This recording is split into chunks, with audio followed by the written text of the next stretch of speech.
Brazil's Senate is preparing to cast their votes on the fate of President Dilma Rousseff. It will likely put her on trial for breaking budget laws. Rousseff's already appealed to the country's Supreme Court in a last-ditch attempt to stay in office.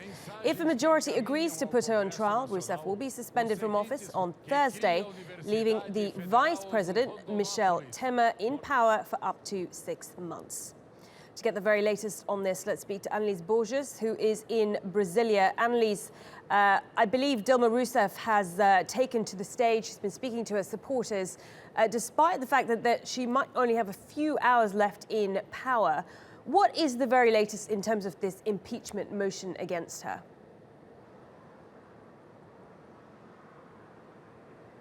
Well, a few weeks ago, Brazil's president was asked whether or not she would consider resigning and leaving this crisis with all the benefits of a retired president.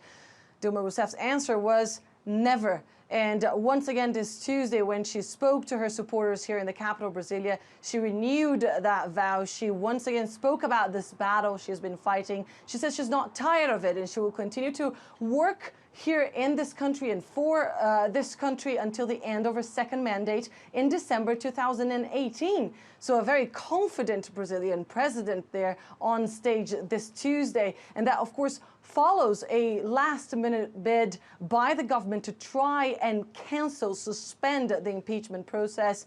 Brazil's State Attorney General Eduardo Cardoso filed a motion in the Supreme Court to try and suspend the whole impeachment procedure against President Dilma Rousseff. But so far, no word from the Supreme Court, and the vote, the impeachment vote in the upper house of Congress, is expected to go ahead as planned on Wednesday.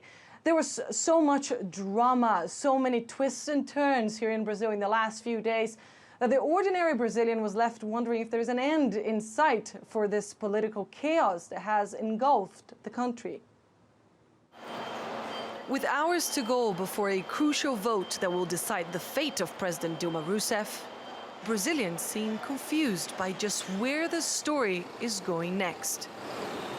In the last few days, a member of Congress was ousted, a new one appointed. 2 motions were filed and later withdrawn. It's hard to keep track. This is a circus, and they, the lawmakers, are the clowns. But their jokes aren't funny anymore. And to be honest, we're not even sure what's going on. One day there's an impeachment, the next day there isn't, so we have no idea. In the corridors of Congress, lawmakers insist the impeachment motion is going ahead as planned. They have dismissed the latest attempts to annul the procedure. What happened on Monday was a joke, a bad one. It was a very irresponsible act by the acting Speaker of the lower house. The Supreme Court has followed this entire process very closely and has vetted every single step. What we'll do with the vote on Wednesday is simply to follow what's in the Constitution. Here in Congress, pro-impeachment lawmakers insist there are no irregularities or flaws in the way the process has been conducted. But the government thinks otherwise. And late on Tuesday, Brazil's Attorney General filed a motion in the Supreme Court, a last attempt to get the bid to topple Rousseff scrapped. For Brazilian law experts, however, the time for negotiating a smoother exit for Dilma Rousseff has passed. I think it's too late now. The Supreme Court won't interfere in this process now. The political context is such that nothing will reverse this. As Latin America's largest democracy prepares for an historic vote, Brazilians on both sides of the political divide know this is the moment their future is being sketched out. Anelise Borges, TRT World, Brasilia. Anelise, so what happens now? How long before we could potentially see Dilma gone?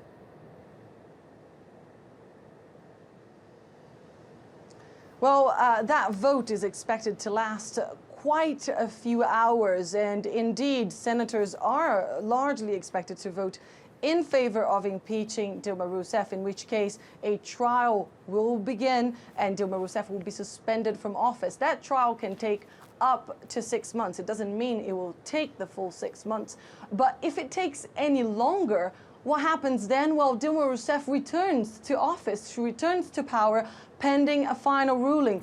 Only when there's a final ruling, and for that ruling, a two-thirds majority of the senators is required for them to judge whether or not she is guilty of breaking financial laws. Well, only then she is ousted permanently.